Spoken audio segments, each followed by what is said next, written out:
தமிழ்நாட்டின் வளர்ச்சி வேகத்திற்கு இணையாக மத்திய அரசு நிதி ஒதுக்கீடு செய்தால் மட்டுமே இந்தியாவின் வளர்ச்சியும் வேகமெடுக்கும் என பொருளாதார நிபுணர்கள் கருத்து தெரிவிக்கின்றனர்.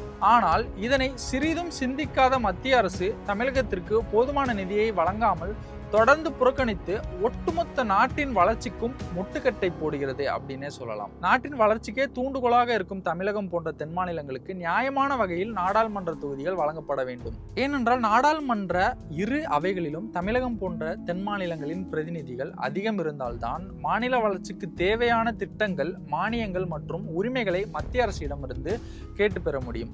குறைந்த அளவில் பிரதிநிதித்துவம் இருந்தால் ஏற்கனவே தமிழகத்திற்கு நிதி, மானியங்கள் போன்றவற்றை வழங்காமல் புறக்கணிக்கும் மத்திய அரசுக்கு மேலும் எளிதாகி தமிழகத்தை மொத்தமாக புறந்தள்ளி விடுவார்கள் அப்படின்னு சொல்லலாம். ஒட்டுமொத்த இந்தியாவின் வளர்ச்சிக்கு பின்புலமாக இருந்து செயல்படும் தமிழகம், கர்நாடகா, ஆந்திரா, கேரளா போன்ற தென் மாநிலங்களின் ஒத்துழைப்போடு நாடாளுமன்றத்தில் போதிய பிரதிநிதித்துவம் கிடைக்க வேண்டி போராட்ட களத்தில் இறங்கி இருக்கிறது.